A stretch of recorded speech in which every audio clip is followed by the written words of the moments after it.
Les étagères de Costco et de Walmart n'avaient jamais paru aussi familières, jusqu'au jour où les prix ont changé du jour au lendemain. Pommes de terre surgelées, viande, lait, conserves, sirop d'érable et fruits de mer canadiens ont presque doublé de prix après la taxe de 50% instaurée par Trump. Ce qui était censé protéger le consommateur s'est transformé en un choc silencieux qui a ébranlé les menus, les traditions et même les rituels familiaux. Comment quelque chose d'aussi courant peut-il devenir un luxe en quelques semaines? Et si 6 aliments de base étaient déjà hors de contrôle, que nous réserve la suite? Partie 1, le coup à la caisse, le jour où les courses ont doublé de prix.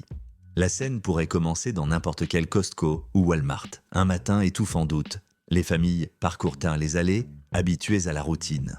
Prendre un chariot, se diriger vers le rayon surgelé et ouvrir ses portes vitrées qui exhaleront toujours un souffle d'air froid. Mais cette fois, le frisson ne vient pas de la température. Il vient du prix affiché juste au-dessus d'un simple sac de pommes de terre surgelées de 5 livres. Un produit qui, jusqu'au mois dernier, coûtait un peu plus de 10 $, dépasse désormais la barre des 20. Le silence face à l'étiquette est gênant. Certaines personnes prennent le paquet, regardent à nouveau le prix, font le calcul mentalement, puis le reposent sur l'étagère comme si son poids était devenu insupportable. Ce choc ne s'est pas produit par hasard. Quelques jours auparavant, le gouvernement Trump avait annoncé et appliqué une taxe de 50% sur les importations en provenance du Canada. La mesure, présentée comme une protection de la production nationale, s'est rapidement transformée en un marqueur visible de la guerre commerciale. Et rien ne symbolise mieux cet impact que des aliments quotidiens qui ont soudainement doublé de prix du jour au lendemain. Il ne s'agit pas de produits de luxe, mais de 6 aliments faisant partie de la vie de millions d'Américains, des dîners en famille aux rencontres dans les fast-foods. Le cas le plus parlant concerne les pommes de terre surgelées. Ce qui semblait impossible, transformer un aliment bon marché et accessible en quasi-luxe, s'est produit en quelques jours. L'augmentation n'était pas de quelques centimes, mais de près de 100%, un bond brutal qui a révélé la fragilité de tout un système. Curieusement, le problème n'a pas commencé à la caisse ni au supermarché, mais des kilomètres en amont, dans les champs de l'Alberta et du Manitoba au Canada. Ces régions fournissent une part énorme des pommes de terre transformées destinées aux États-Unis, notamment celles pour l'industrie des surgelés. Cependant, cette année, les nouvelles étaient mauvaises pour les agriculteurs. Des pluies intenses pendant la récolte, suivies d'épidémies de maladies dans les cultures, ont réduit drastiquement le rendement. Il y avait déjà une pénurie avant même l'entrée en vigueur de la taxe. Ainsi, lorsque l'impôt de 50% a été appliqué, le coût final s'est consolidé. Parallèlement, les coûts de transport n'ont pas aidé. L'été a apporté des carburants plus chers et chaque étape, de l'entrepôt réfrigéré au Canada, en passant par la frontière jusqu'au congélateur du supermarché, ajoutait quelques centimes supplémentaires.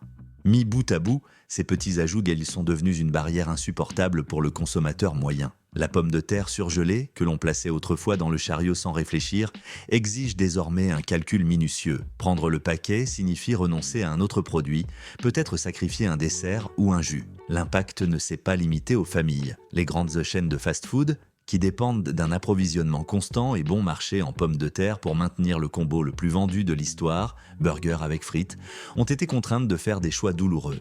McDonald's, Wendy's et plusieurs chaînes locales ont vu leurs coûts exploser et ont dû ajuster les prix, réduire les portions ou, dans des cas extrêmes, retirer temporairement les frites du menu. Cela a créé de la frustration chez les clients et brisé un rituel presque sacré de la culture américaine, commander une portion généreuse de frites croustillantes avec le burger.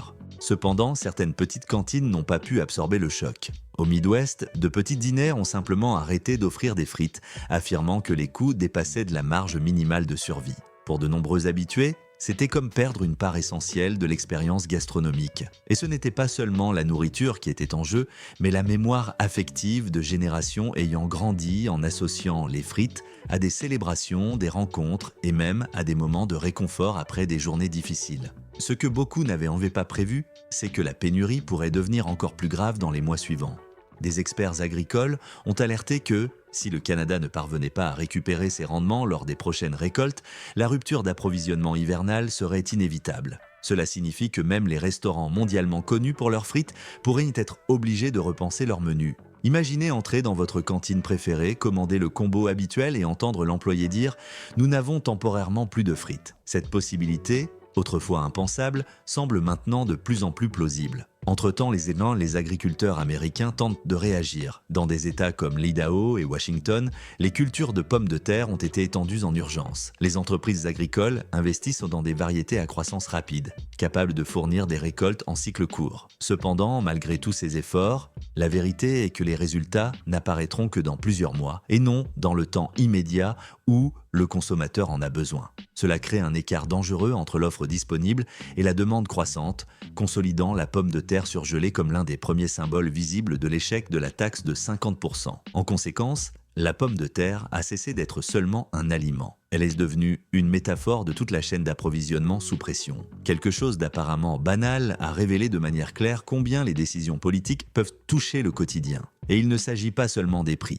Il s'agit d'habitudes, de culture, d'identité alimentaire. Après tout, si même une simple pomme de terre surgelée bouleverse des menus entiers, que penser des produits encore plus centraux à la table américaine, comme la viande bovine et porcine? C'est la question qui ouvre la voie à la prochaine partie. Car si le consommateur a ressenti l'impact avec un paquet de pommes de terre, le choc au rayon viande sera encore plus dévastateur. La viande n'est pas seulement un article de la liste de courses. Pour beaucoup, elle est la base des célébrations, des réunions familiales et même de la tradition culinaire nationale. Et c'est précisément là que nous verrons comment la guerre commerciale traverse non seulement les étagères, mais aussi des coutumes profondément enracinées. Partie 2, viande sous pression, bovine, porcine et effondrement des traditions. Si l'augmentation du prix des pommes de terre surgelées a déjà effrayé des familles entières, le véritable choc survient lorsque le consommateur arrive au rayon boucherie. Là, devant les plateaux de viande bovine et porcine, l'impact est impossible à masquer. Un filet mignon qui le mois dernier semblait cher, mais encore abordable pour des occasions spéciales, est désormais tout simplement hors de portée. Les chiffres sont implacables. Les morceaux de bœuf ont augmenté en moyenne de 35%, tandis que le porc a progressé de près de 30%.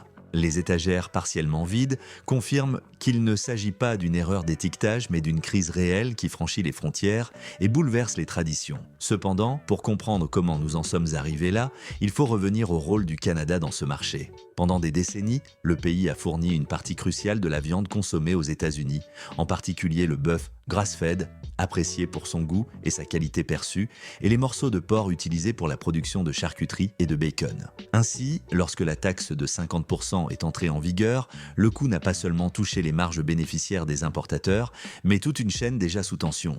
Pendant ce temps, un autre problème se dessinait en parallèle. Le coût de l'alimentation animale, principalement le maïs et le soja, a fortement augmenté ces derniers mois, mettant la pression sur les éleveurs américains. En parallèle, le coût du transport est resté élevé, stimulé par le carburant cher. Ainsi, ce qui aurait pu être compensé par la production nationale est devenu impossible. Le résultat est un scénario où la viande importée et nationale est devenue plus chère, créant une double pression pour le consommateur. Le plus surprenant est de constater que cette augmentation va bien au-delà des statistiques. Elle touche directement des habitudes culturelles enracinées. Dans le Midwest, par exemple, les barbecues du week-end sont presque une institution. Lors des fêtes familiales, de gros morceaux de viande sont préparés sur le grill, symbolisant l'union et la célébration. Maintenant, de nombreuses familles sont contraintes de remplacer les steaks juteux par du poulet, voire de réduire la fréquence de ces rencontres. L'impact n'est pas seulement économique, mais également émotionnel, car il touche des traditions transmises depuis des générations. Les restaurants ont également ressenti le choc.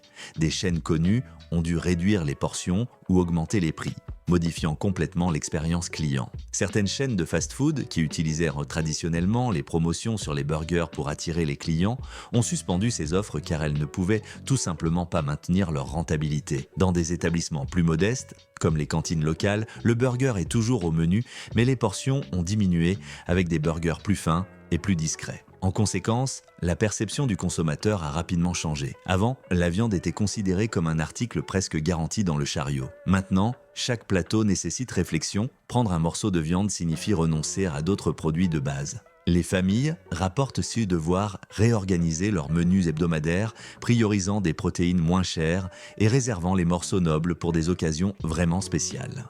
Le domino ne s'arrête pas là. Lorsque les prix de la viande augmentent, toute la chaîne des produits transformés en subit les effets. Paquets de bacon, saucisses pour le petit déjeuner, pizza surgelée à garniture de viande, tout subit une révision des prix. Pour des millions de familles habituées à ces aliments pratiques, l'augmentation représente une couche supplémentaire de difficultés dans la planification des courses. Pour les industries produisant ces articles, la baisse de consommation commence déjà à se traduire par une perte de revenus et, inévitablement, des suppressions d'emplois. Les signes de crise se reflètent également dans les festivités. Thanksgiving, Noël et le Nouvel An ont toujours eu la viande au centre des tables américaines. Cependant, les experts avertissent que, si la tendance à la hausse se poursuit, de nombreux foyers devront réinventer leur menu traditionnel. Cela signifie que des plats porteurs de valeurs symboliques et affectives pourraient être réduits ou supprimés. Imaginez arriver à un dîner de Noël sans le rôti qui symbolisait depuis des décennies l'abondance et la célébration. Un scénario qui aurait semblé improbable il y a peu, mais qui commence désormais à se matérialiser. Cependant, les problèmes ne se limitent pas à l'aspect familial ou culturel. Toute la chaîne de production est sous pression. Éleveurs, distributeurs, abattoirs et restaurants sont pris dans un cercle vicieux. Les prix élevés entraînent une demande plus faible, ce qui réduit les revenus, conduisant à des suppressions d'emplois. Cela amplifie l'impact économique de la crise, transformant un problème alimentaire en un problème d'emploi et de revenus. Ce que beaucoup n'avaient pas prévu, c'est que la viande, contrairement aux pommes de terre, n'est pas facilement remplaçable. Les frites peuvent être remplacées par un autre accompagnement, mais la viande bovine et porcine porte un poids culturel et symbolique beaucoup plus important. Ce sont des aliments qui structurent des repas entiers et définissent des moments de convivialité. Lorsque ces produits deviennent rares ou trop chers, il ne s'agit pas seulement de changer de marque ou de réduire les portions. Il s'agit de remettre en civilisation. Partie 3, la boîte et l'arbre, aluminium et sirop d'érable, quand l'emballage et la culture payent la guerre. Si les pommes de terre surgelées ont déjà laissé des familles perplexes et que la viande a montré le poids culturel de la crise, le chapitre suivant révèle quelque chose d'encore plus inattendu. Le problème ne réside pas seulement dans ce que nous mangeons, mais aussi dans la façon dont ces aliments nous parviennent. Soudain, l'emballage, invisible pour la plupart des consommateurs, devient le véritable méchant de la guerre commerciale. Dans un Costco quelconque, une scène illustre bien la situation. Un consommateur prend un paquet de 8 boîtes de thon, habitué à payer 12 $. En parcourant l'étiquette mise à jour, il ressent un choc. Soudain, le même produit coûte 18 $. Au Walmart, la surprise se répète devant une simple boîte de soupe de tomates qui a augmenté de plus de 30% en quelques semaines. Rien n'a changé à l'intérieur, le poisson et le céréales c'est le même, la soupe est la même mais le prix a explosé. Comment expliquer cela ? La réponse réside dans l'aluminium canadien, matériau largement utilisé pour fabriquer les emballages alimentaires. Pendant ce temps, des familles entières, qui remplissaient auparavant leurs placards de conserve, commencent à revoir leurs habitudes. Les stocks de sécurité maintenus pour les urgences ou simplement pour faciliter le quotidien ne rentrent plus dans le budget. En conséquence, les consommateurs rapportent avoir réduit de moitié leurs achats de conserve, coupant l'une des habitudes les plus traditionnelles de la vie américaine. Un garde-manger plein et organisé pour toute éventualité. D'un autre côté, le contraste avec d'autres pays est frappant. Dans les supermarchés européens, des produits identiques, fabriqués au Canada et emballés dans le même aluminium, conservent des prix stables avec seulement de petites variations dues au transport. Cela signifie que l'augmentation aux États-Unis n'est pas le résultat d'une pénurie mondiale, mais d'un choix politique interne. La perception que le consommateur américain paie plus pour quelque chose qui reste bon marché ailleurs suscite indignation et frustration. Pourtant, l'impact ne se limite pas au portefeuille des familles. Les banques alimentaires et les organisations caritatives, qui dépendent de grandes quantités de conserves pour aider les populations vulnérables, ont vu leurs dons chuter. Ce qui était autrefois bon marché et accessible pour les entreprises et les donateurs est devenu un coût élevé. En conséquence, des milliers de familles en situation d'insécurité alimentaire font face non seulement à la hausse des prix dans les supermarchés, mais aussi à la réduction du soutien social qu'elles recevaient auparavant. Certaines entreprises tentent cependant de réagir. Les industries alimentaires envisagent de passer à des emballages en acier ou en plastique rigide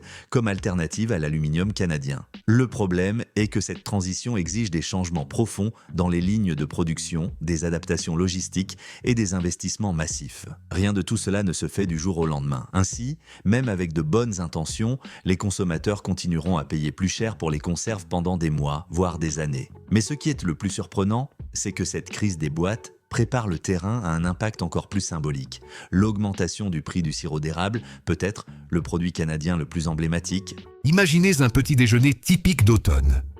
L'odeur des pancakes dans l'air, le café fraîchement préparé sur la table et, au centre, une bouteille ambrée de sirop d'érable qui coule lentement, transformant l'instant en une scène presque cinématographique.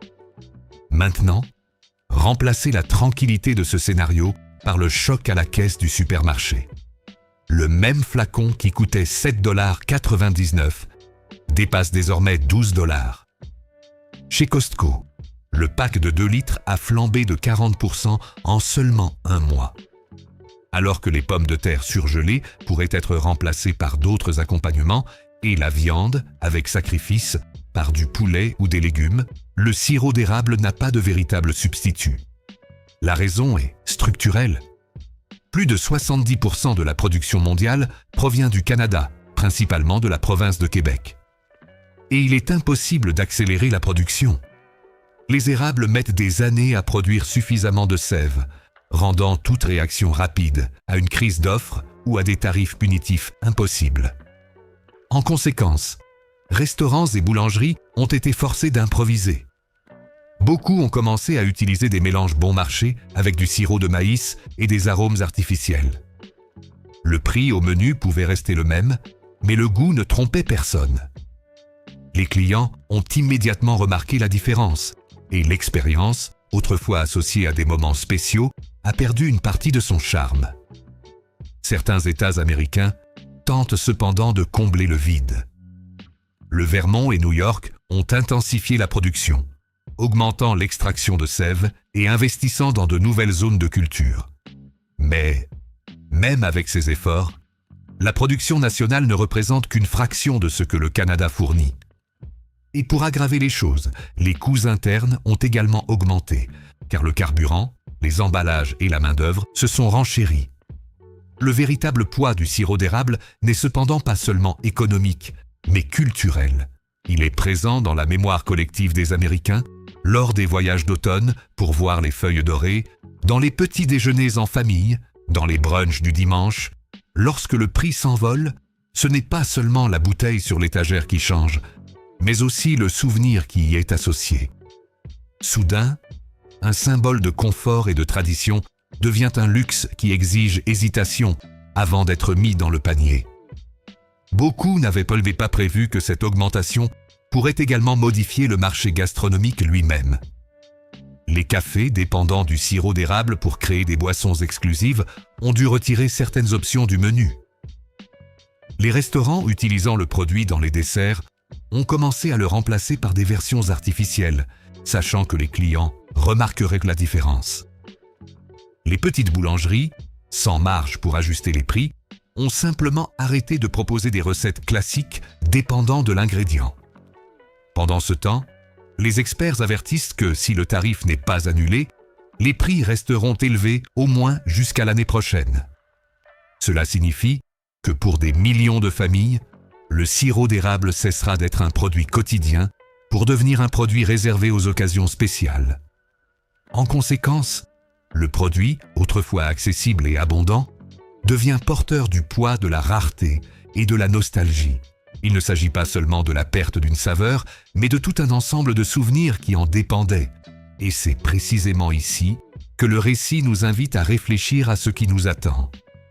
Car si même l'aluminium a transformé une boîte de thon en article cher, et si le sirop d'érable a cessé d'être un simple détail pour devenir un symbole de perte culturelle, que se passe-t-il lorsque la cible du tarif est quelque chose d'encore plus essentiel? Que se passe-t-il lorsque le produit en question n'est pas seulement culturellement important, mais vital pour la nutrition quotidienne de millions de personnes, en particulier les enfants et les personnes âgées? La réponse se trouve dans la prochaine partie, où nous verrons comment le lait, un aliment symbolisant soin et sécurité, et les fruits de mer traditionnellement liés aux célébrations, ont été entraînés dans le même tourbillon de prix et d'incertitudes.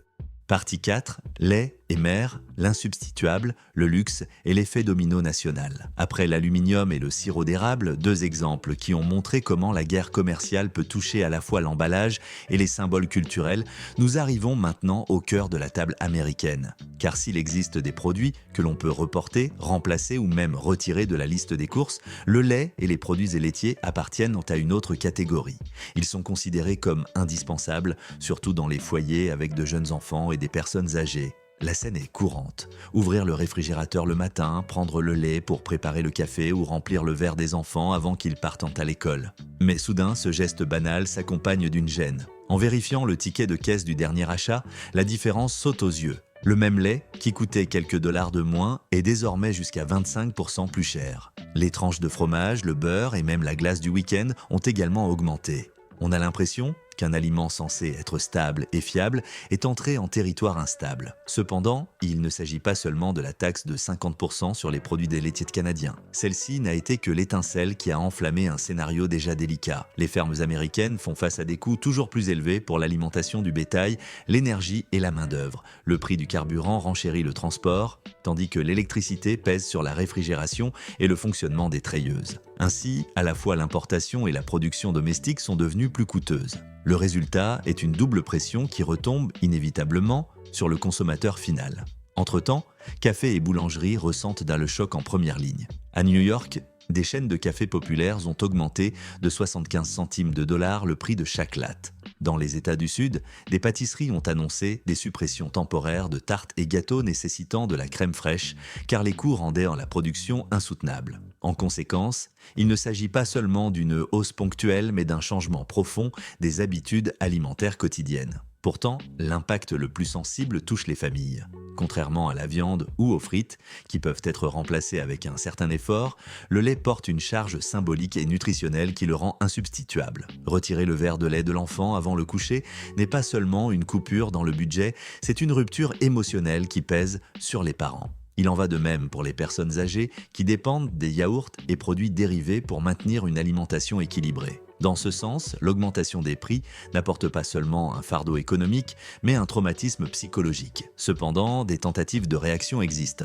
Dans des États comme le Wisconsin et le Minnesota, des producteurs ont lancé des campagnes encourageant l'achat de produits locaux. Des investissements technologiques visent à réduire le gaspillage et à améliorer l'efficacité énergétique des fermes. Mais en conséquence, on constate que même ces initiatives ne suffisent pas à ramener les prix à leur niveau précédent. La réalité est dure, les coûts structurels ont augmenté et il n'y a aucun moyen de les inverser à court terme. Entre-temps, un autre secteur souffre silencieusement, celui des desserts et glaces. Le seau de vanille, qui coûtait auparavant 5,99 $, est maintenant à 8 $. Pour de nombreuses familles, ce type de produit cesse d'être un plaisir hebdomadaire pour devenir un luxe réservé à des occasions spéciales. Cette transition montre clairement que le lait, au-delà de son rôle essentiel, était également présent dans les petits plaisirs quotidiens qui doivent désormais être repensés. Mais le plus surprenant reste à venir, car si le lait représente l'insubstituable, les fruits de mer canadiens représentent le luxe, la célébration et le prestige. Et lorsque même eux sont touchés, l'effet psychologique est dévastateur. Imaginez un dîner d'anniversaire dans un restaurant en bord de mer. La table est dressée, un plat de homard fumant arrive accompagné de verres de vin, il y a des rires, des photos et des célébrations. Maintenant, imaginez que ce même plat coûte 40% de plus que le mois dernier. Le choix n'est plus spontané. Le client doit décider s'il vaut la peine de maintenir le rituel ou s'il doit y renoncer. Voilà la nouvelle réalité. Entre-temps, les restaurants sophistiqués qui ont toujours fait des fruits de mer, leurs plats phares sont confrontés à des dilemmes. Beaucoup ont été obligés d'augmenter les prix et de réduire les portions, tandis que des buffets célèbres ont simplement supprimé le crabe du menu certains jours de la semaine. Pour les clients, l'expérience cesse d'être l'abondance et se transforme en frustration. Cependant, le problème ne réside pas seulement dans le prix. La structure du marché explique pourquoi les fruits de mer sont encore plus vulnérables. Plus de la moitié du homard et du crabe consommés aux États-Unis provenaient directement du Canada. Et contrairement à la pomme de terre ou à la viande, il n'est pas possible d'augmenter rapidement la production intérieure. Les fermes de saumon dans le nord-ouest américain